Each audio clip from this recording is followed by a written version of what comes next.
Empezamos a grabar. Bien, saludos a todos. Eh, Como les mencioné en la última sesión, nosotros estamos viendo el tema de alfabetización científica, que es un tema bueno, bastante general. Y bueno, el tema de la alfabetización científica tiene, digamos, varias connotaciones. Una de ellas es la que vimos en la última clase, que es la comunicación científica, que es un poco comprender todo el proceso de generación, validación y difusión del conocimiento científico. Y bueno, vimos en la última sesión lo que eran las bases de datos de las revistas y de los investigadores, ¿ok? Y más o menos le expliqué cómo es el proceso de producción y validación del conocimiento, cómo se resuelven en parte alguna controversia, ya sea fraudes o conclusiones que no son, digamos, convergentes, y cómo la herramienta de la revisión científica en última instancia es como la que tiene más valor a la hora de entregarle conclusiones a la sociedad. Y les digo una recomendación, que nunca ustedes, o traten de nunca opinar en base a un solo artículo, ya, porque los artículos a veces se retractan, se demuestran que son falsos, o alguien, digamos, demuestra que están equivocados en su planteamiento. Entonces lo mejor es opinar sobre la base de revisiones científicas, ¿no es cierto? Incluso a veces los mismos ministerios de distintos países hacen revisiones científicas para tomar decisiones. Ya yo tengo el caso que más me acuerdo, es como, creo que era Australia, el Ministerio de Salud de Australia hizo una revisión científica para concluir que la homeopatía no tenía ningún valor terapéutico y la quitaron de la cobertura de salud pública, por ejemplo. Ahí tienen ustedes algunos ejemplos. Y lo que nos corresponde ahora es el tema de la... ¿Qué más? Es el tema de la aplicación de las ideas científicas, el cual, bueno, tiene que ver también con la acción social, ¿ya? Entonces, para partir, les quería preguntar, ¿no es cierto?, a su juicio, ¿cuál es el papel que tiene el conocimiento científico en la sociedad? ¿Para qué sirve? A ver, quiero saber qué es lo que traen ustedes, digamos, de conocimiento previo, ¿no es cierto?, para partir desde ahí. ¿Para qué creen ustedes que se utiliza el conocimiento científico socialmente? ¿Ya? O sea, la gente que no es de ciencia. Tanto una persona individual como una persona con poder y que tiene que tomar decisiones colectivas, ¿no es cierto? Decisiones por el colectivo. ¿Para qué serían? A ver, los escucho, los leo, extienden su reflexión. ¿O ustedes creen que no sirve para nada el conocimiento científico? Hay gente que piensa eso, que no sirve para nada.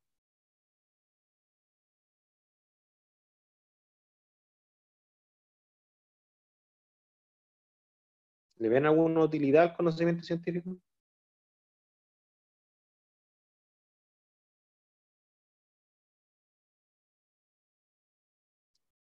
Que Rafaela dice, eh, a ver, para tener una mejor base y crear un criterio realista cuando se deben tomar decisiones importantes a nivel individual o colectivo. ¿Ok? O sea, tú le das como la base de lo que es la toma de decisiones, eh, estaría el conocimiento científico, y esa base te da una conexión con la realidad, ok, si te interprete bien. Bueno, es súper importante de que el tema de el realismo como visión científica, ¿no es cierto?, también tiene una connotación con la visión de mundo de la gente, ¿no es cierto? Hay personas que son más terrenales o más realistas a la hora de opinar, ¿no es cierto? Y hay personas que son más idealistas, ¿no es cierto?, que les gusta opinar sobre la base de idearios que no existen. Y claro, o hay personas que hacen una mezcla de las dos cosas, ¿no es cierto? Es como que yo, miren, toquemos temas polémicos, sí, total, esto va a quedar grabado. Por ejemplo, si yo les digo a ustedes, eh, ¿qué opinan ustedes de las decisiones que ha tomado el gobierno respecto al control de la pandemia? ¿Ustedes consideran que ha sido buenas decisiones, o sea, avaladas por la ciencia, o no? ¿Qué opinan? No se preocupen que esto no se lo mandaré a Piñera.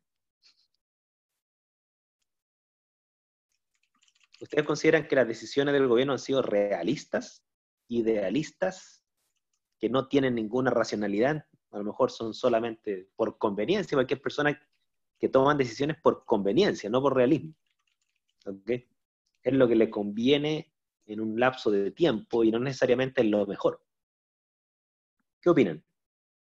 No sean tímidos.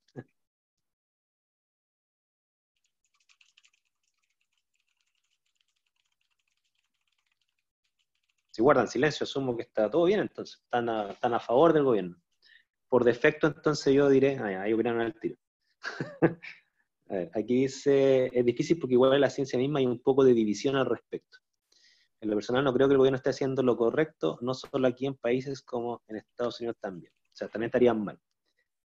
El, entonces, cuando uno, por ejemplo, toma una decisión o critica una decisión, ¿no es cierto? Viene la pregunta si esa decisión tiene la mejor base posible, como planteaba Rafael, tiene una base realista.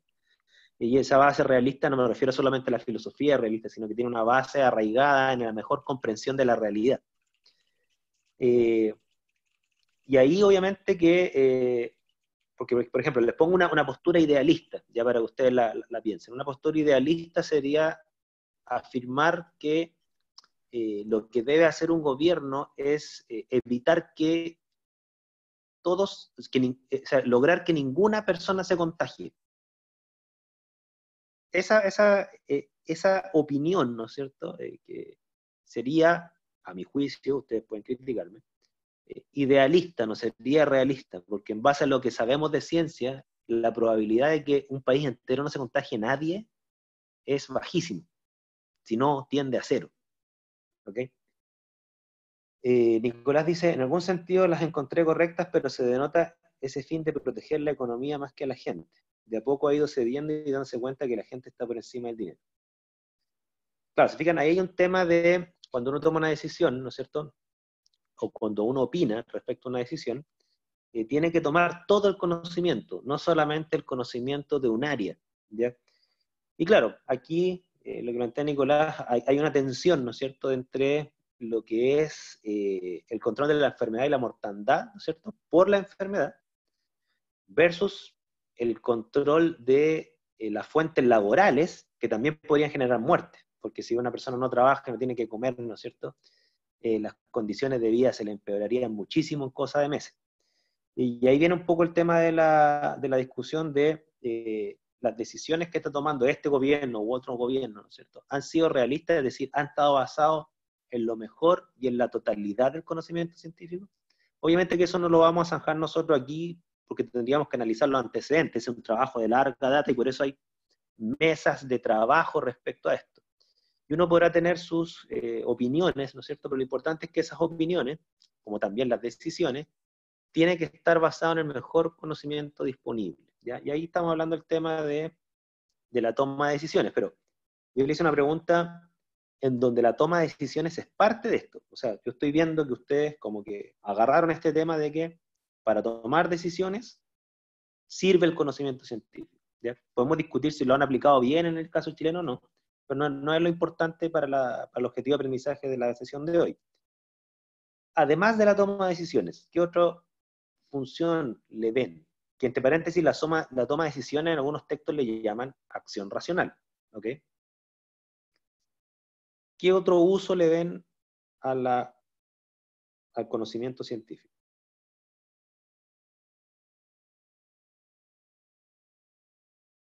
Uso social, ¿ya? Yo tengo claro que el uso, digamos, que le dan los propios agentes de ciencia es comprender cómo funciona el mundo, eso estamos claros. Pero uno podría decir, hay gente que no le interesa saber cómo funciona el mundo. ¿Para qué le va a servir eso? Entonces ahí viene un poco el tema de la defensa de ustedes.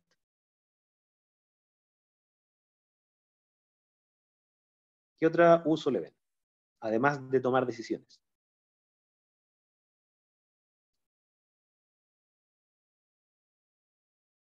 Ustedes ven el uso, ¿no es cierto? Voy a compartirles un PowerPoint. A ver, compartir pantalla. Estamos viendo entonces la aplicación de las ideas científicas. ¿Qué otro uso le ven? ¿O hasta ahí nomás le dan? ¿O bien?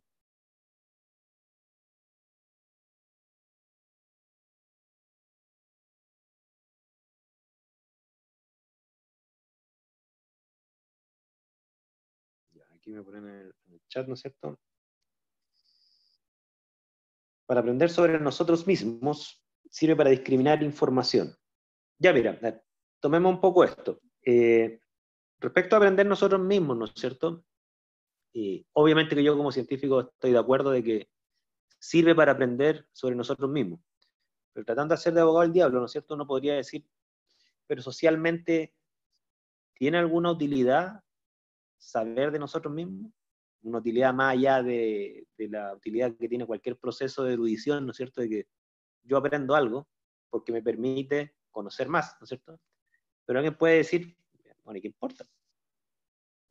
Eso es para los científicos, digamos, que le interesa conocer el mundo, conocerse a sí mismo, pero en realidad socialmente la sociedad puede funcionar igualito sin conocernos a nosotros mismos.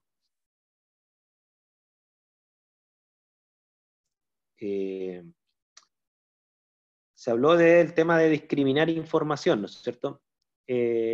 Ok, pero estamos claros que la ciencia no aporta criterios, ¿no es cierto?, para poder discriminar o discernir entre una buena información y una mala información, entre una información más verídica o más cercana a cómo funciona el mundo, versus la que no lo es, ¿no es cierto? Pero la pregunta es, ya, discriminamos esa información, nos quedamos con la mejor información, la de mejor calidad, ¿y qué hacemos con ella? ¿De qué le sirve a la persona que está, por ejemplo, dedicada a otra cosa? ¿Okay? Está dedicado al deporte, está dedicado a, no sé, a las leyes, está dedicado al transporte, está dedicado a otras cosas.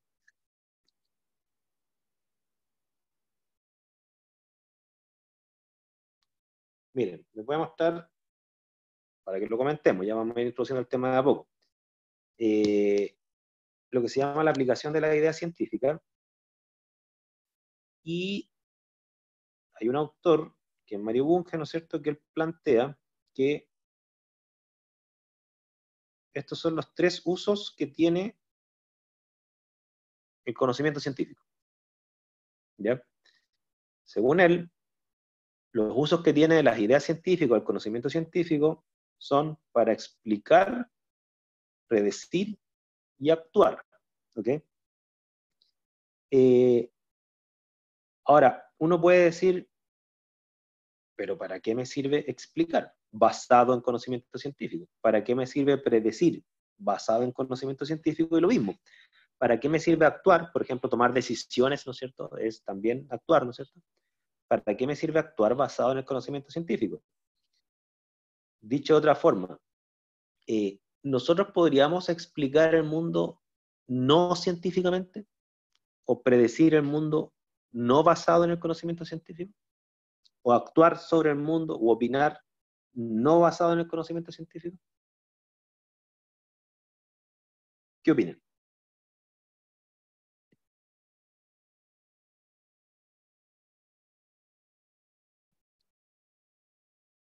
A ver, aquí Nicolás dice, se dice, por ejemplo, aprender cosas que quizás no usaremos de forma inmediata, pero quizás podríamos usarlas en el futuro.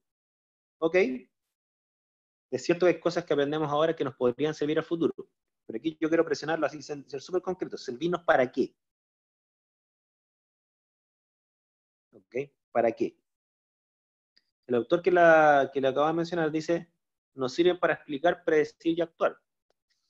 Pero, fíjense, estoy tratando de hacer de abogado al diablo, o sea, es decir, si ustedes están de acuerdo que nos permite conocernos a nosotros mismos, que es lo mismo que decir explicarnos a nuestro comportamiento, es decir, explicarnos a nosotros mismos, explicar el mundo, que nos podría servir para explicar en el futuro cosas que ahora no necesitamos explicaciones, ¿no es cierto? En base a la última acotación que hicieron. Pero yo les puedo decir, oye, pero la humanidad ha intentado explicar el mundo y ha intentado conocer a nosotros mismos sin la ciencia. Por ejemplo, intentar conocer a nosotros mismos, alguien podría decir que eso también lo ha intentado hacer la religión, también lo ha intentado hacer el arte, también lo ha intentado hacer, no sé, la filosofía pura. Eh, ¿Dónde está, no es cierto, el valor, si es que lo tiene, para la sociedad, de explicar, predecir y actuar basado en conocimiento científico. ¿Dónde está el valor de eso, si es que lo tiene? ¿Ya? Ya, Jacobo dice la evidencia de las cosas. Ya, estamos claros, ¿no es cierto? Que hay una dimensión, ¿no es cierto? Que la ciencia funciona sobre la base de evidencia, ¿no es cierto? Nicolás dice acá que, se me olvidó lo que ha dicho Nicolás, voy a buscarlo. Dice, me parece prácticamente imposible explicar el mundo natural desde un eje que no sea la ciencia. Ahora lo mental escapa por ahora a la ciencia. Ya, pues vamos a dejar el tema de lo mental entre paréntesis, quizás lo vamos a tocar en algún momento, pero Nicolás dice, le parece imposible explicar el mundo natural desde un eje que no sea la ciencia. Miren, nuevamente, solamente para hacerlos pensar. La mitología fue bueno, tuvo muchos propósitos, pero uno de sus principales propósitos fue un intento de explicar cómo funciona la naturaleza. Si ustedes empiezan a ver las deidades de distintas culturas, ¿no es cierto? Sea un patrón común que tenían todas ellas, ¿no es cierto? Es que casi todas esas deidades que se postulaban tenían que ver con un evento climático. Las tormentas, las lluvias, los relámpagos, los terremotos, eh, los tsunamis, ¿no es cierto? Ahí tienen ustedes un intento de explicar el mundo no científicamente. Lo que nos lleva a nosotros, por ejemplo, a una pregunta, ¿no es cierto?, que también la vamos a tocar, es ¿qué es una explicación científica? Y cómo la diferencia de una explicación no científica, llámese pseudocientífica, anticientífica, ¿no es cierto? Lo mismo, ¿qué es una predicción científica? ¿Y de qué se diferencia de una predicción no científica, anticientífica o pseudocientífica? Y lo mismo con el caso de la acción. Cuando una acción pasa a ser racional, eh, o cuando una acción pasa a ejecutarse con una actitud científica. Ahí ese es el meollo de la discusión que vamos a tener, ¿no es cierto? Tanto definir lo que es una acción, explicación o predicción científica, como también encontrarle cuál es el valor intrínseco que tiene el explicar, predecir o actuar científicamente, si es que tiene algún valor, ¿ya? No sé si me explico hasta ahí, no sé si me entienden hasta ahí. Miren, si no me entienden, vamos a la diapo, ¿ya? A ver, si vemos esta diapo, ¿no es cierto? Aquí se habla de 3 dimensiones, y esas 3 dimensiones están presentes en la alfabetización científica, ¿ya? Quizás se utilizan otros nombres, aquí se habla de explicar, predecir y actuar, ¿no es cierto? En las dimensiones de la alfabetización científica se habla de la alfabetización científica cívica y práctica. Ahora, en el caso de lo que es la alfabetización científica práctica, que es precisamente opinar y actuar basado en el conocimiento científico para mejorar la calidad de vida, o sea, en el fondo es aplicar el conocimiento científico que nos permite una mejora en nuestra calidad de vida, nosotros ahí tenemos esas dimensiones involucradas en esa definición. La alfabetización científica cívica, ¿no es cierto?, que tiene que ver con opiniones y acciones políticas, por ejemplo,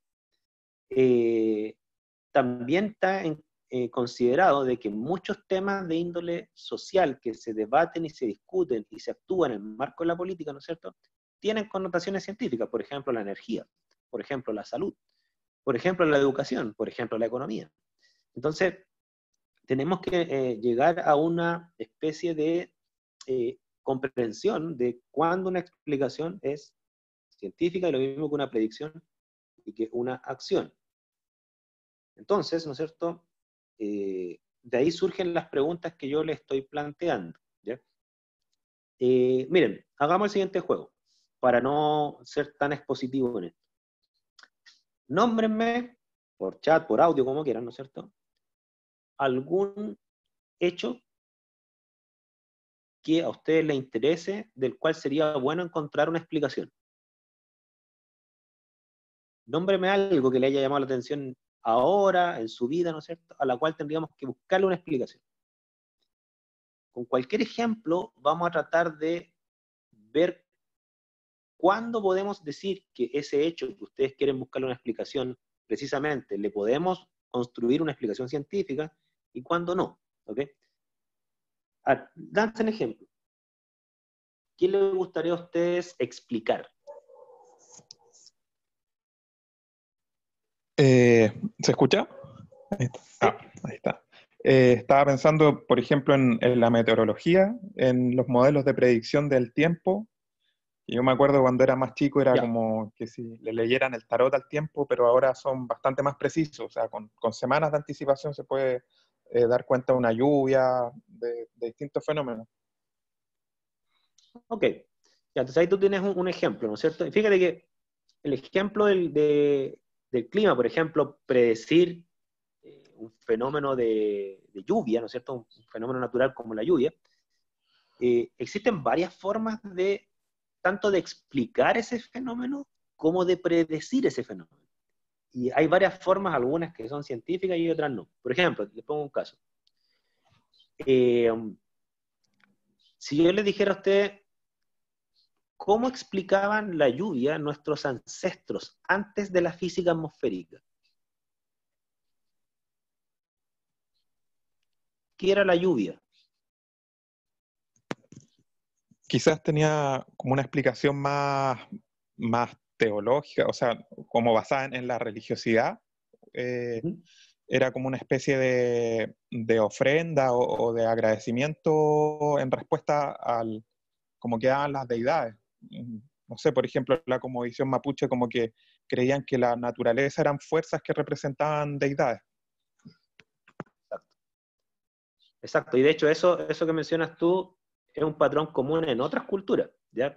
En el fondo, muchas culturas ancestrales precientíficas, ¿no es cierto?, veían en los fenómenos climáticos la voluntad de deidades, ¿no es cierto?, y nos mandaba la lluvia, que era visto con buenos ojos, porque de la lluvia dependía la agricultura y la alimentación, ¿no es cierto? Se veía con buenos ojos de que nos hacían un favor las deidades mandándonos lluvia. Y de ahí surge el tema de las ofrendas que decías tú. Y fíjate que eso usted ve la historia, yo el caso que más me acuerdo, porque por lo sanguinario que era, es cómo veían la salida del sol algunas culturas. Porque ellos intuitivamente, basado en sus cosmovisiones, ¿no es cierto?, veían también en el sol algo benéfico. Y también veían que la salida del sol era la voluntad de los dioses que nos hacían un favor, y también había que darle ofrendas para que ojalá algún día no deje de salir el sol, ¿ya? Y tengo entendido que no recuerdo muy bien si eran los mayas, los aztecas, eran que prácticamente hacían una ofrenda humana, literalmente mataban a un humano diario, tengo entendido, para que el sol no deje de salir. Ahora, obviamente, no todas las ofrendas en las culturas son así sanguinarias. Hay gente que la ofrenda a lo mejor un rezo, ¿no es cierto? A lo mejor es una especie, no sé, pues, de danza. Entonces, en ese contexto, digamos que hay varias posibilidades. Pero si ustedes ven, ahí ustedes tienen explicaciones que no son científicas, ¿no es cierto?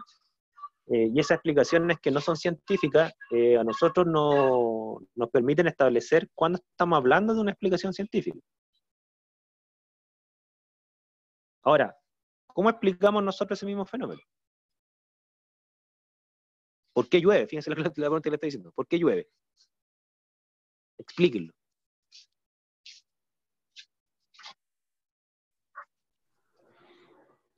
O sea, una de las teorías es porque sean distintos fenómenos.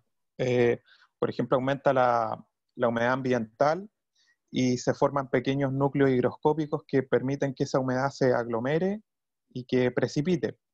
Pero, o sea, esa es como la explicación que me acuerdo yo, pero hay muchas más. También hay un tema con las cargas que puedan tener las nubes y cuando se Sí. juntan, eso.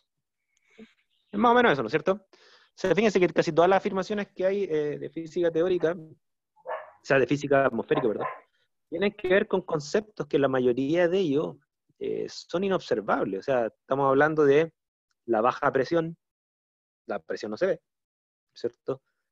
Eh, Evaporación y condensación en la alta atmósfera, ¿no es cierto? Que es un poco lo que estabas planteando tú recién.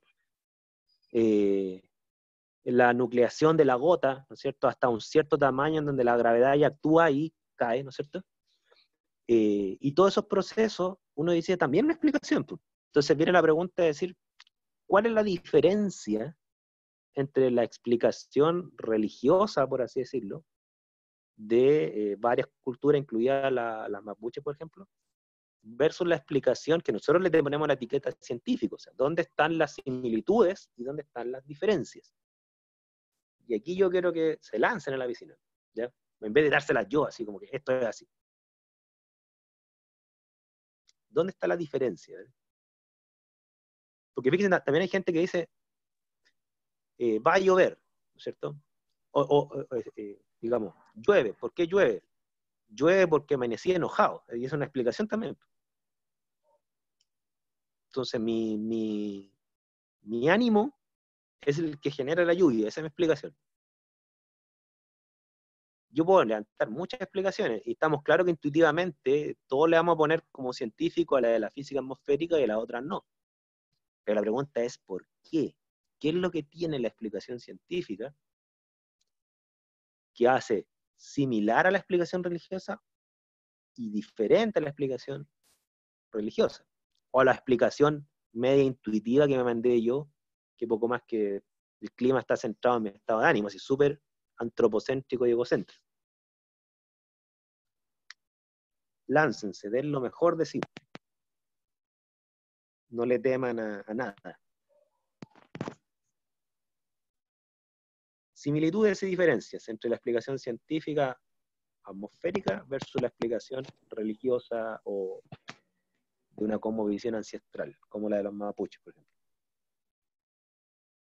Estaba pensando en que ahora hay una comprensión como multifactorial de que de alguna manera, como se dice en psicología, no hay un locus de control que uno pueda incidir mayormente en la formación de lluvia o en la modificación del clima. Bueno, hasta ahora, porque ahora, no sé, por ejemplo, la otra vez por casualidad llegué a un video en YouTube que en determinados predios de agricultura, o sea, extensiones grandes, tenían unos sistemas que era para cuando se iba a formar granizo, tiraban unas ondas como de sonido hacia arriba y lograban hacer que cayera en forma de lluvia en vez de granizo.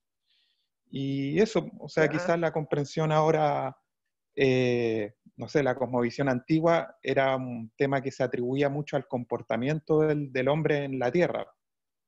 Y ahora ya no es así, no es tanto así. A ver si te interpreté bien. Por un lado tú dices entonces que la explicación actual como que saca la explicación del fenómeno del humano, como que queda externo al humano. ¿Te interpreté bien? ¿Aló? Sí, o sea, bueno, ahí se escucha. Ah, ya. Sí, o sea, como que el humano en teoría no incide de acuerdo a su comportamiento como quizás antes estaba centrado en la moralidad. Pero claro, ahora Claro. se está refutando y obviamente las acciones del hombre, el exceso del uso de combustibles fósiles, se ha comprobado de que sí incide en el clima. Pero antes era otra la concepción que había del control que podía tener el hombre en el clima. Claro, o sea, mira, claro, si entiendo lo que va, es cierto que cuando uno mira en el pasado, las explicaciones de casi todo eran súper antropocéntricas, o sea, centrado en el humano. El humano es el que intercede con las deidades para ver el tema del clima. Los astros giran en torno a los humanos, ¿te fijas, no?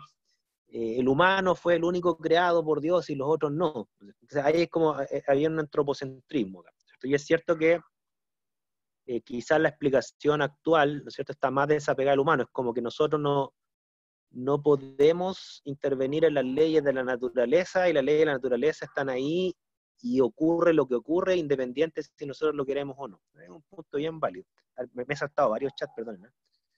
Voy a empezar a leer. Bueno, aquí Aníbal dice, pienso que la ciencia en el fondo permite dar una explicación racional basada en la evidencia o bien en un razonamiento lógico, causa y efecto, en lo que debiera ocurrir de acuerdo a una deducción. Ya, Aníbal se nota que ha leído harto, ¿no es cierto? Y es cierto, miren, aquí hay un tema de racionalidad, o sea, sumado al tema del antropocentrismo, que en realidad yo no había reparado en eso, pero tienen razón, ¿no es cierto? no, con quién estaba hablando recién, no recuerdo el nombre. Tiene razón aquí el compañero de ustedes que, por un lado, las explicaciones científicas tienden a ser, digamos, tienden a poner al ser humano en una posición común, no en una posición de privilegio, número uno. Número dos, aquí viene el tema de la racionalidad, ¿no es cierto? Aníbal dice que tiene que ser más racional, tiende a ser, permite dar una explicación más racional y basada en evidencia. Y la racionalidad tiene que ver con lógica y causalidad, ¿ya? Eso es lo que vamos a ver, y deducción. Rafaela, vamos a tocar ese tema. ¿Qué se entiende por explicación racional? Muchos textos hablan que una explicación científica es una explicación racional, pero no toda explicación racional es una explicación científica, ¿okay? Por tanto, tenemos que entender el concepto de racionalidad, primera cosa. Aquí Rafaela dice, las moscas que vuelan en grupo. Claro, mi eterna pregunta que hasta el día de hoy no tengo una respuesta. ¿Por qué mi mamá siempre... estoy dando los ejemplos que le gustaría explicar. ¿Por qué las moscas vuelan en grupo? Y esa es la pregunta que he tenido yo desde niño. ¿Por qué mi mamá siempre encuentra todo eso ya? Bueno, a mí me pasa con mi esposa. Yo no encuentro nada, ella encuentra todo. Wilson, ¿cómo se iniciaron las primeras migraciones del ave? Aquí hay otra pregunta que habría que empezar a explicarla, ¿no es cierto? Nicolás dice, las explicaciones científicas se dan desde los saberes científicos, mientras que las teológicas se dan desde las creencias.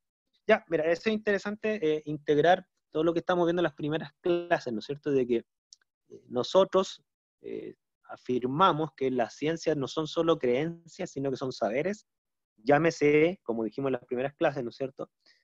Son creencias que están justificadas, y ahí está una primera pista. Justificación tiene que ver con racionalidad, vamos a detallar eso, ¿no es cierto? Y además poseen evidencia a favor, ¿ok? Que ahí ya estamos anticipando el segundo criterio para diferenciar una explicación racional general versus una explicación científica que además de ser racional, debe favorecerla la evidencia. Vamos a ir con harto cuidado con eso. Diferente podría ser, dice Rafaela, que una puede ser comprobada por cualquiera y la otra no. Ya, ahí también Rafaela dio cuenta, ¿no es cierto?, de que además del antropocentrismo, que siempre los científicos miramos con recelo las explicaciones antropocéntricas, además del antropocentrismo, es que si una afirmación no se expone a la evidencia, ¿no es cierto?,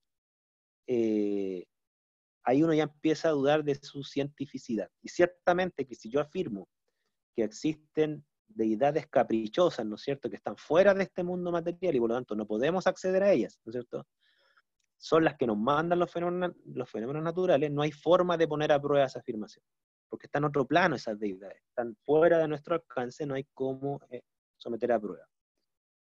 Juaco dice, una similitud es que todas buscan satisfacer la necesidad del humano a darle la explicación a las cosas. Ya, bueno, es cierto que las explicaciones satisfacen sobre todo el tema de la curiosidad humana por un lado, ¿no es cierto? Y también hay textos que hablan que satisface la necesidad de tener certezas porque las dudas nos angustian, como en su momento discutimos hace 2 clases atrás. O sea, dicen que el impacto psicológico de no poder comprender algo, no poder explicarlo, hay mucha gente, que la mayoría de hecho, que no puede lidiar con eso. Se angustia cuando no entiende algo. Y lo mejor es abrazar una explicación, científica o no, ¿no es cierto?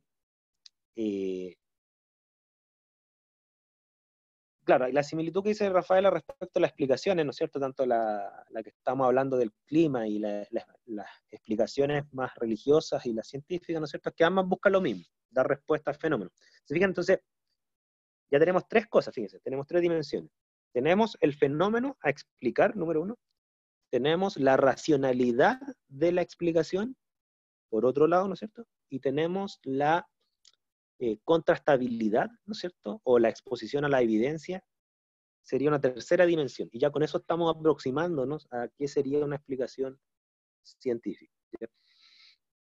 Joaco dice, la diferencia es que la religiosa atribuye los fenómenos a algo divino y la científica da la explicación en base a observaciones, pruebas, repeticiones e evidencia. Sí, o sea, estamos claros que las explicaciones científicas, si te interpreto bien, tienen una forma de validación precisamente basado en los criterios científicos, que es observar, medir, buscar evidencia, ¿no es cierto? O sea, en ciencia las explicaciones no se aceptan solamente porque alguien les pone el apellido científico. De hecho, en ciencia las explicaciones tampoco se aceptan solamente porque sean racionales. Uno puede tener dos explicaciones científicas para un mismo fenómeno y muchas veces pasa que las dos no pueden ser ciertas a la vez, son rivales. Por lo tanto, una tiene que ser necesariamente falsa, o si no las dos. Entonces, el tema de la probabilidad o la contrastabilidad, o sea, las evidencias que favorecen o desfavorecen una explicación, también están en juego. Y aquí Carolina dice, podría ser que una explicación sea del por qué llueve, pero no se busca una mayor explicación, y la científica busca el por qué y el cómo llueve. Ya miren, lo que dice Carolina es bien interesante, también lo vamos a ver, ¿no es cierto? Es que, por ejemplo, el fenómeno de la lluvia, ¿no es cierto? Las explicaciones científicas, al igual que los conceptos en una teoría, ¿no es cierto?, tienen distintos niveles de profundidad. Y eso lo vamos a ir viendo, ojalá con la mayor profundidad posible. Nosotros vimos en las clases pasadas que las teorías se caracterizan por ser, número uno, un sistema de hipótesis, ¿no es cierto? Algunas de ellas son leyes. Y lo otro que vimos en las clases pasadas es que ese sistema de hipótesis, ese sistema de ideas, ¿no es cierto?, está además jerarquizado por grado de generalidad. Por ejemplo, yo les di varios ejemplos, pero en el caso de la química, que es donde estamos más cercanos todos, ¿no es cierto? Yo les decía a ustedes, bueno, nosotros tenemos, por ejemplo, explicaciones perdón, tenemos conceptos en química que son más particulares, como por ejemplo el concepto de cobre, el elemento cobre, ¿no es cierto? Tenemos conceptos más generales como el concepto de metal, que es más general que cobre, ¿no es cierto? Y tenemos conceptos aún más generales como el concepto de elemento, que involucra metales, metaloides, no metales. Las explicaciones científicas también tienen grado de generalidad. ¿Y por qué tienen grado de generalidad? Porque precisamente uno explica científicamente desde teorías científicas. Vamos al caso de la lluvia. Si yo les preguntara a ustedes por qué llueve, miren, síganme este juego, porque yo cuando lo hago presencial me funciona bastante bien. No sé si me va a servir mediante este sistema online, pero si ustedes colaboran, puede que funcione. Si ustedes le preguntan a un niño chico por qué llueve, entonces supongan que yo soy el niño chico y yo les digo, bueno, llueve porque cae agua del cielo. ¿Ok? Les acabo de dar una explicación de por qué llueve. ¿Por qué llueve? Porque el agua cae del cielo. ¿Qué me responderían ustedes? Porque mi explicación huele a insatisfactorio, ¿no es cierto? Pero ¿cómo ustedes me presionarían para dar una mejor explicación? Porque mi explicación es superficial. ¿Cómo me presionarían ustedes? Estoy tocando un poco lo que plantea Carolina. Esa explicación busca una mayor explicación. O sea, quizás con la pregunta siguiente, que sería el ¿por qué cae agua del cielo? En el fondo. Exactamente. ¿Y por qué cae agua del cielo? ¿No es cierto? Entonces, ¿por qué cae agua del cielo? Y aquí viene, bueno, una respuesta porque la tierra atrae el agua que está en el cielo. Sigamos. Otra pregunta, Nicolás dice, bueno, ¿y cómo se genera la lluvia? Bueno, se genera la lluvia porque el agua condensa en el cielo y la tierra la atrae. Esta explicación es mejor que la primera, pero todavía insatisfactoria. Como decía Carolina, como que buscamos una mayor explicación a esa. Entonces yo les pregunto a ustedes, ¿y por qué se condensa el agua en el cielo? ¿Qué me responde?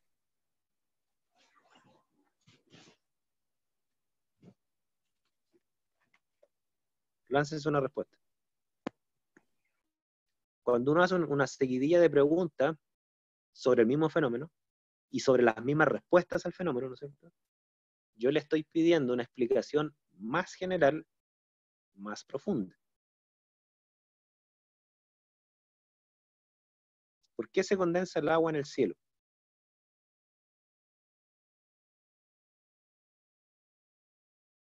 ¿Qué me respondería? como que lo estoy poniendo en aprieto, ¿se fijan? Ahora, normalmente, hasta donde sé, porque aquí ya estoy bordeando hasta donde yo entiendo el fenómeno, ¿no es cierto? Yo entiendo que en la alta atmósfera hay menos temperatura. Y sabemos que, por lo tanto, cuando el vapor de agua se encuentra en contacto con un sistema de menor temperatura, condensa. ¿Ok? Hasta ahí yo sé. Ahora yo podría hacer la pregunta, ¿y por qué condensa el agua a menor temperatura? Fíjense que yo podría seguir con esta marcha de preguntas y las preguntas no van a acabar nunca. Siempre va a haber una pregunta que no tiene explicación. ¿Ok? Y es porque detrás de cada pregunta yo le estoy presionando a ustedes para que ocupen conceptos más generales, más abstractos. Ustedes están llegando ya casi a los axiomas de la teoría, los conceptos más generales, abstractos y unificantes, y hasta donde está la frontera del conocimiento. ¿Ok? Entonces las explicaciones también tienen distintos grados de profundidad.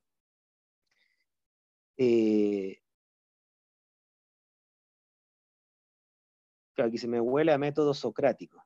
O sea, es que yo sé que ustedes, yo cuando era estudiante no existía en el plan de estudio el método socrático. Ahora yo sé que existe diálogo socrático en filosofía y bueno, lo sé por mi hija. Todavía no entiendo del todo el método socrático, no sé si alguien me lo puede explicar, pero yo te creo que huele a método socrático. Pero lo que sí, claro, tiene una fuerte connotación lógica esto. ¿Ya? No hay una explicación última, en ciencia, fíjense, en ciencia, no hay una explicación última a un fenómeno. Siempre ustedes se van a topar ante una pregunta que no tiene respuesta. ¿Ok? Ténganlo presente. A ver, ¿alguna pregunta hasta aquí? Consulta porque voy a ir avanzando ahora, ¿no es cierto? Quiero tratar de entender primero qué es una explicación racional, porque yo les dije a ustedes, toda explicación científica es una explicación racional, pero no toda explicación racional es una explicación científica. Tiene un aditivo extra, una explicación racional para ser a la vez científica, ¿ya? Pero tengo que ir al tema de la racionalidad, ¿ya? Así que si tienen preguntas, por favor háganla. Yo voy a buscar ahora la diapo, ¿ya? Les voy a mostrar una sola diapo. A ver, acá. Déjenme ver si es que este sistema de Google Drive me permite cargar la diapo. Si no, tendré que mostrársela aparte. Denme unos segundos para buscar la diapo.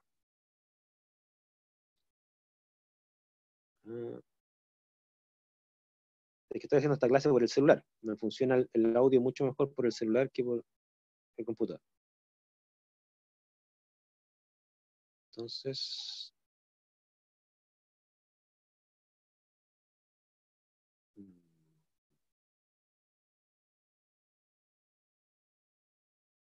ya,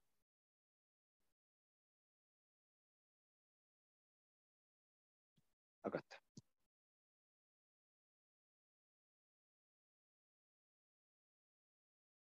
Bueno, no se ve nada. Me permiten un rato que me falló esto. Ahí sí, ahí está. Es que está cargando. Y lo que le voy a proyectar ahora entonces es una diapo muy chiquitita, ¿no es cierto?, de cómo aparecen los manuales de eh, filosofía de la ciencia, en algunos manuales de lógica, de qué es una explicación científica, ¿ya? De hecho, Franco me compartió un libro bien interesante que parece una cosa muy parecida a esta. De hecho, voy a subir el extracto del libro que recomendó Franco al respecto, porque creo que está más fácil de entender que del libro donde lo saqué yo, que aparece así tal cual como está aquí. Aquí aparece como una descripción de qué es lo que sería una explicación científica, un punto de vista de su racionalidad. ¿Okay? Se dice, ¿no es cierto?, que una explicación es científica en la medida de que es racional, y una explicación es racional en la medida en que el hecho que yo quiero explicar, déjenme marcarlo acá, aquí, ¿no es cierto?, que el hecho que yo quiero explicar, ¿okay?, se subsume o se deduce desde una afirmación o varias afirmaciones más generales. Por ejemplo, aquí ponen un ejemplo que no sé por qué pusieron esto, lo encuentro súper fome, ¿no es cierto? Pero igual creo que aporta. Dice, aquí hay un hecho, por ejemplo, un alumno, no sé ustedes, quemaron un borrador, ¿ok? A lo cual surge la pregunta, ¿y por qué diablos quemaron un borrador? Entonces uno dice, mira, en general yo sé que esta persona que quemó el borrador quema todos los borradores, que están mal. O sea, ve un borrador, lo ve defectuoso y lo quema. Y aquel borrador estaba malo, por lo tanto, si aceptamos las dos afirmaciones iniciales como verdaderas, ¿no es cierto? Necesariamente la consecuencia lógica es que esta persona iba a quemar el borrador. ¿Ok? Es como yo dijera, A es pirómano, eh, A se topó con un material combustible y por lo tanto necesariamente A va a quemar ese material, porque es pirómano. O sea, eso es lo lógico que va a pasar. ¿Ok? Otro ejemplo que quizás, o sea, voy a poner este ejemplo, a mí me gusta siempre tratar de tocar sus conciencias. Es como yo le dijera a usted, mira, eh, las redes sociales generan angustia. Este estudiante es adicto a las redes sociales, por lo tanto, lógicamente, va a tener una mayor tasa de angustia. Esa sería la consecuencia lógica. Si yo los veo a ustedes angustiados, ¿no es cierto? Ese es el hecho, yo los veo a ustedes angustiados, así, inusualmente angustiados, y yo empiezo a buscar la explicación, me topo con dos verdades, dos afirmaciones generales que entendamos que son verdaderas. Que las redes sociales hacen mal para la salud mental, ¿no es cierto? Y eso ya está demostrado, es una afirmación general porque no lo involucra a ustedes.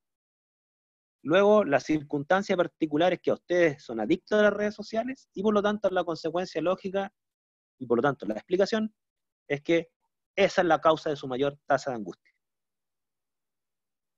Esa explicación sería racional, no necesariamente verdadera, fíjense. Aquí hay un pequeño quiebre con este silogismo medio aristotélico, ¿ya? Esa explicación la hace racional, no la hace verdadera. Ya me voy a explicar, ya voy a fijarme en ese punto. ¿Entienden entonces el concepto de racionalidad?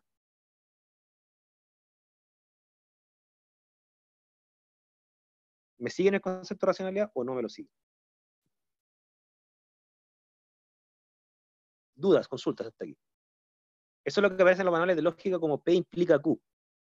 O sea, P sería la premisa general, hay una circunstancia, ¿no es cierto?, que se aplica solamente al hecho mismo, pero si P la premisa general es verdadera, aplicada a esa circunstancia, yo deduzco que necesariamente eso tiene lógica, no que es verdadero, porque la gente que se dedica solo a la lógica dice, entonces necesariamente es verdadero. ¿Por qué los científicos nos negamos a eso? Nos negamos a eso porque siempre, o en la mayoría de los casos, ¿no es cierto?, hay más de una explicación racional posible. Hay que tener mucho ojo con eso. Causa-consecuencia como generalidad. Claro, o sea, la generalidad y la circunstancia es la causa y la consecuencia es el explanandum, el hecho. ¿Ok?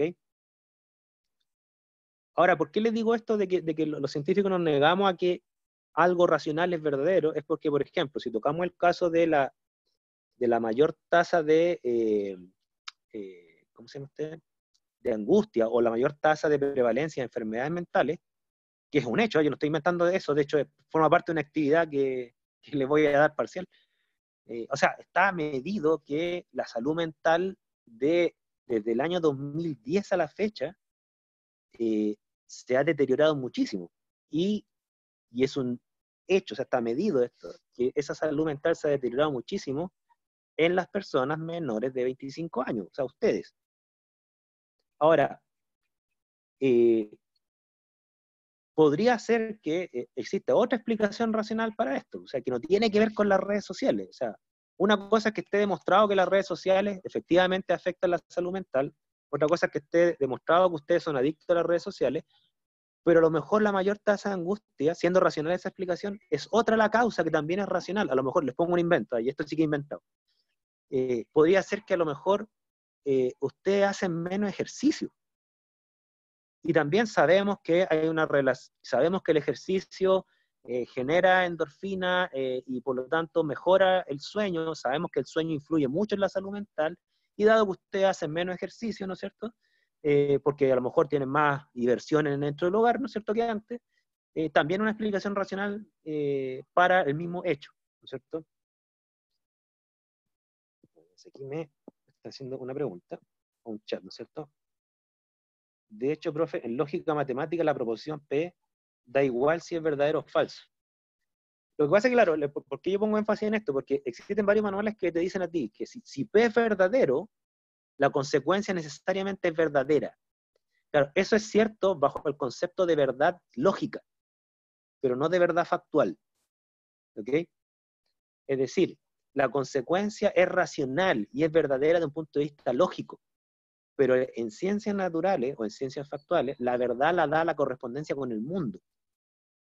Dos proposiciones pueden ser perfectas respecto de su lógica en términos explicativos, pero a la hora de los hechos, una de ellas puede ser verdadera, no las dos. Claro, o sea, ahí viene el tema. Por eso tenemos que diferenciar el concepto de verdad o falsedad en lógica versus del concepto de verdad o falsedad en ciencias factuales. La verdad o falsedad en lógica tiene que ver con coherencia, es decir, si mis premisas son verdaderas, coherentemente la deducción debe ser verdadera en un contexto lógico. Pero repito, y nosotros vimos teoría de la verdad en este curso, ¿no es cierto? La verdad en ciencias la da la correspondencia con el mundo, no la lógica argumentativa. Súper importante eso. Validez. Ah, sí, buen dato, es validez. Súper, gracias Franco por esa, quizás está buena la palabra. Validez para diferenciarlo de verdad. Claro, lo que pasa es que yo tengo pegado el concepto de verdad porque existe una teoría de la verdad que se llama la teoría coherentista de la verdad, ¿ya? Que dice que una proposición es, bueno, vamos a llamarle válida, ¿no es cierto? Que vale por el término. Es válida en la medida que todas las otras proposiciones la sustentan, ¿ok? Súper, vale por el dato. Entonces, se fijan que aquí Franco dice, las proposiciones son verdaderas o falsas, los argumentos válidos, ¿ok? Si se sigue la conclusión o inválido. Entonces, cuando nosotros hablamos de explicación científica, ¿no es cierto? Tratando de utilizar el lenguaje que nos está recomendando Franco, que lo encuentro súper atingente, ¿no es cierto? Es que el hecho explicado, ¿no es cierto?, es atingente, ¿no es cierto?, o es coherente con enunciados generales. Por ejemplo, ¿qué sería irracional? Les pongo un caso. Irracional sería decir, por ejemplo, esta persona fuma, ¿no es cierto? Sabemos que fumar hace mal y la consecuencia lógica, por lo tanto, es que esta persona debiera tener mala salud.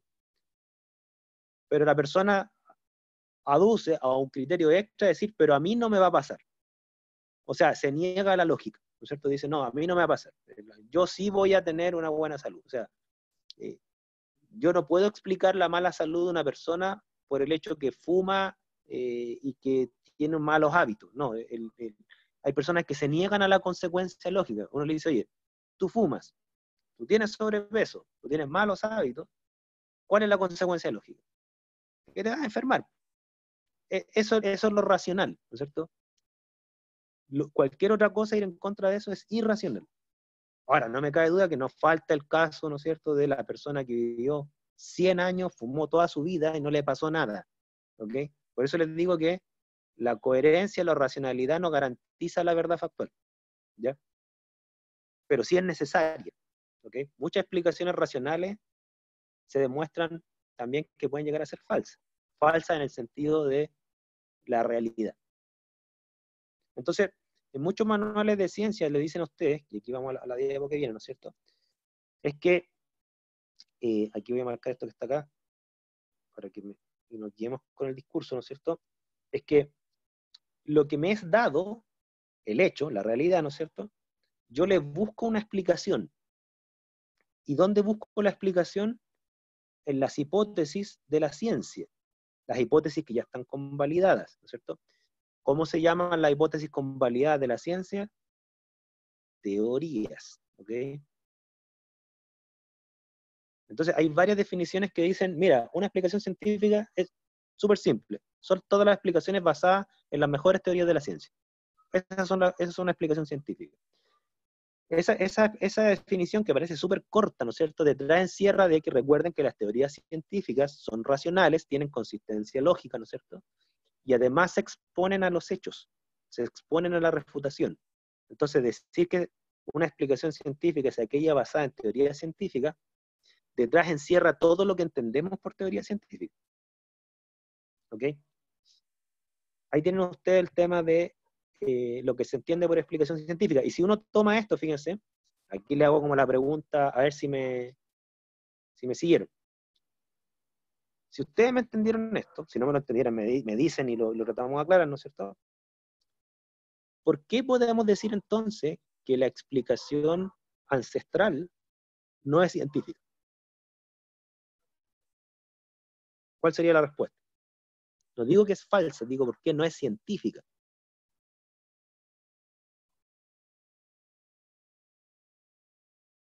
Después le voy a contar un caso que es bien bonito, del caso de la espada samurái, que es bien bonito también. ¿Qué le faltaría a la explicación ancestral de la lluvia para, o de qué carece mejor, para dejarla fuera de la clasificación de explicación científica?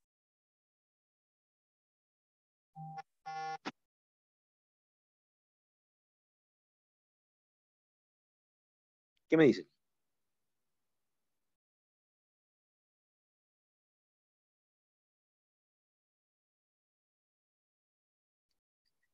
Ya, primer argumento, ¿no es cierto?, que dice, yo estoy de acuerdo contigo, Franco, número uno, que las proposiciones no son contrastables, ¿no es cierto?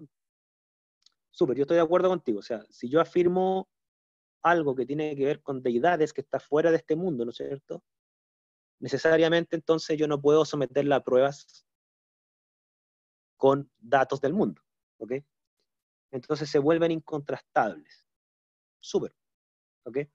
Ahora, detrás de eso, ¿no es cierto?, repito, se vuelven incontrastables porque precisamente sus conceptos apelan a una realidad inmaterial, no a una realidad material. ¿Ok? Y claro, sería la misma respuesta dicho de otra forma, ¿no es cierto? Porque la hipótesis ancestral no tiene una base en una teoría científica. ¿Y por qué no tiene una base en una teoría científica? Porque apelan a un sistema de ideas que no cumple los requisitos de cientificidad. ¿Cuál de ellos no cumple? El de materialismo y el de contrastabilidad. O sea, apela a entidades inmateriales y se vuelve incontrastable empíricamente. ¿Ya? Pero fíjense, todo lo que he dicho hasta ahora no he hablado nada que es falso. Estoy hablando que no es material ni es contrastable. Por lo tanto, no es de una teoría científica. Se fijan que ustedes ahí están. Yo no estoy acusando esa explicación de irracional, fíjense. Porque irracional quiere decir que no tiene un sistema de ideas que la sustente, lógicamente. En la cosmovisión ancestral, no me cabe duda que hay todo un sistema de ideas que la sustentan, que es coherente. El asunto es que ese sistema de ideas es inmaterial y es incontrastable. ¿Se fijan entonces que la racionalidad por sí sola no garantiza cientificidad? Yo puedo tener un sistema de ideas súper coherente, súper deductivo, pero todas esas ideas, ninguna de ellas es científica.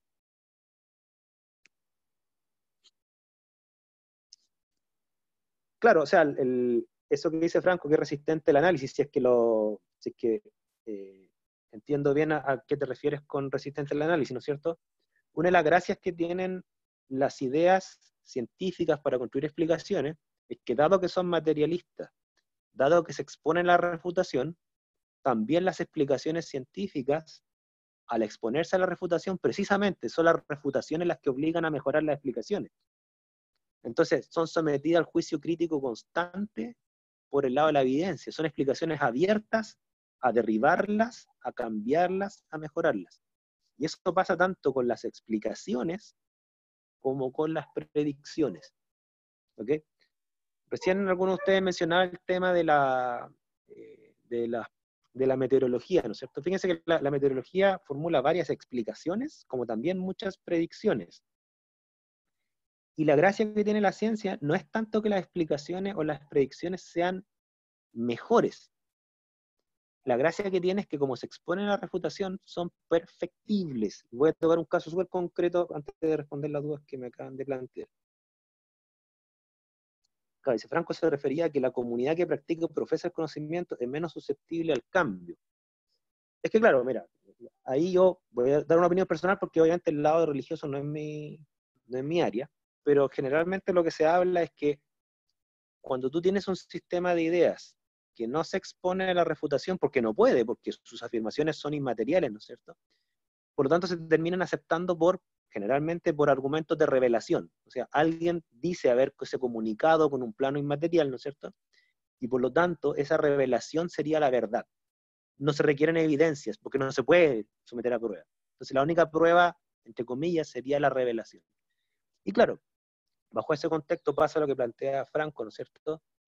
De que se terminan aceptando dogmáticamente y por lo tanto nunca cambian. ¿Ok?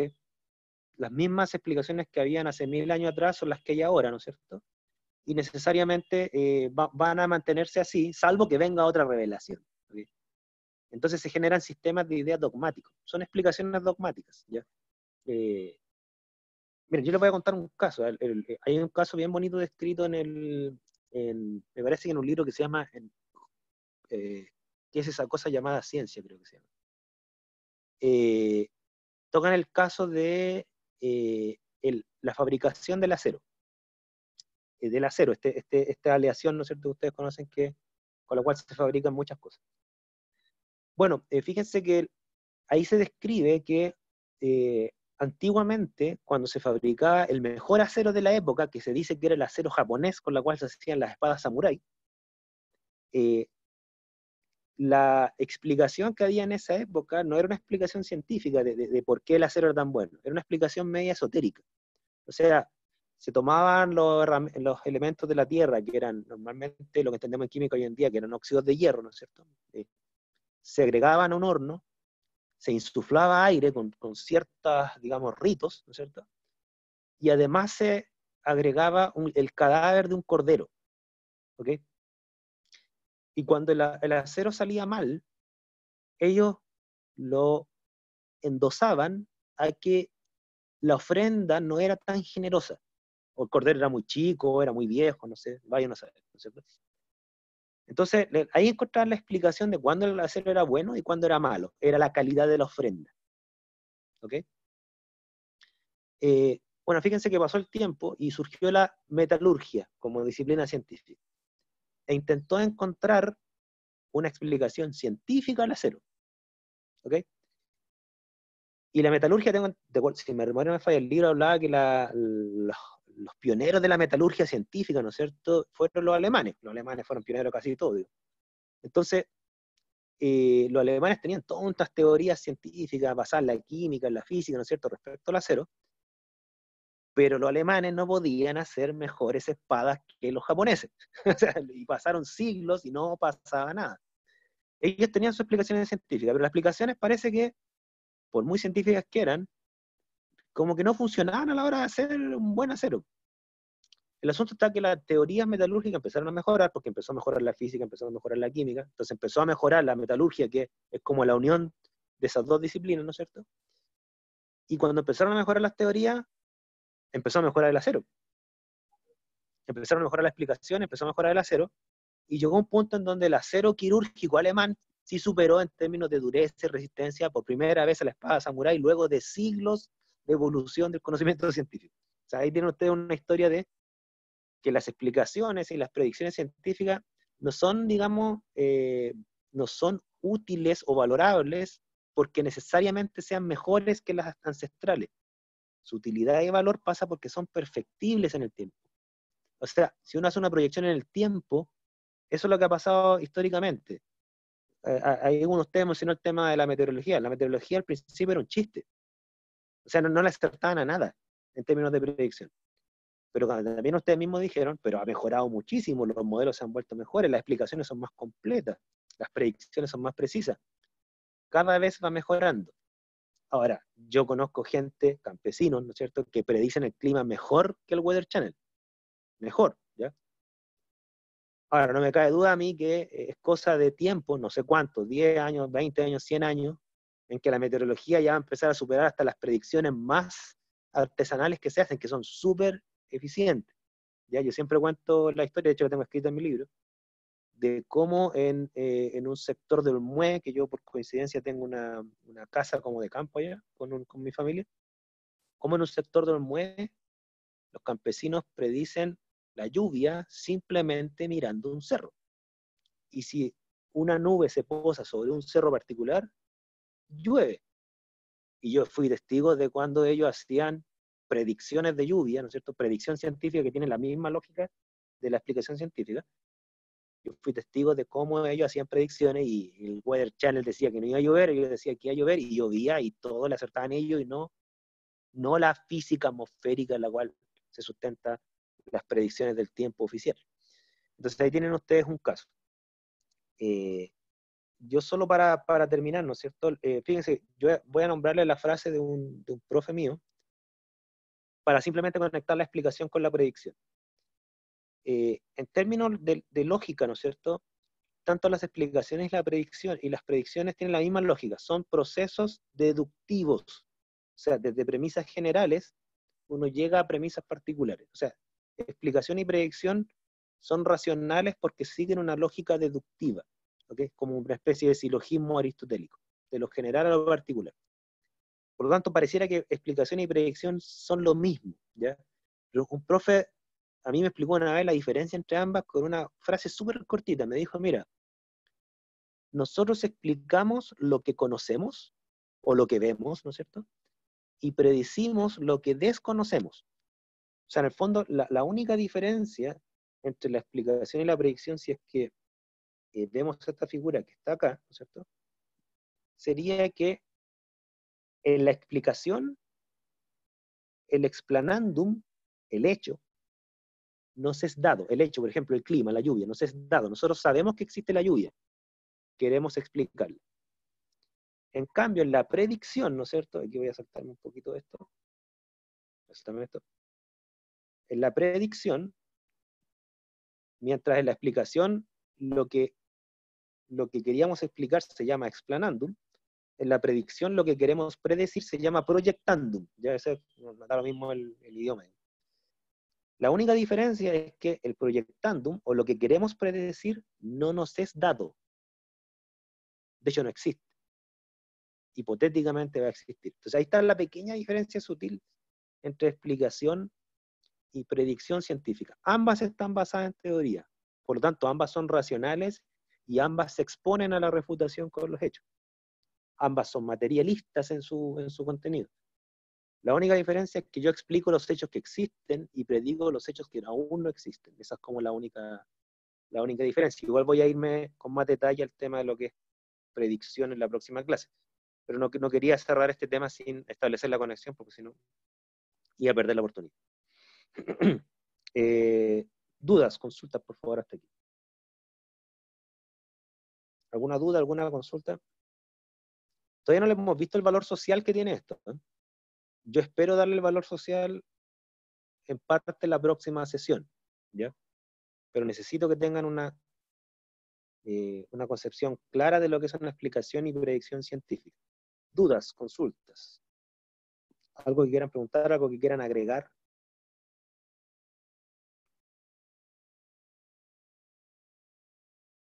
¿Todo clarito?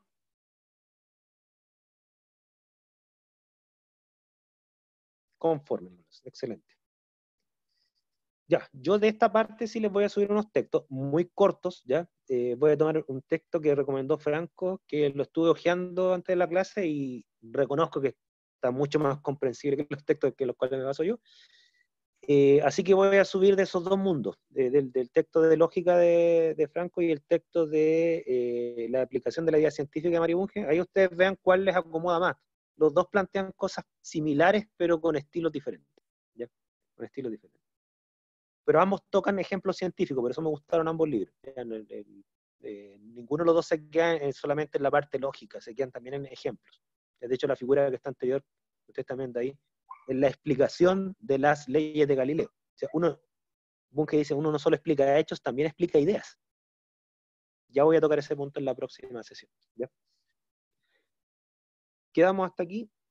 Nos vemos entonces el lunes. Yo les voy a subir una tarea parcial hoy o mañana. ¿Ya? Si tienen dudas me las plantean. Que estén bien y cuídense. Chao, chao.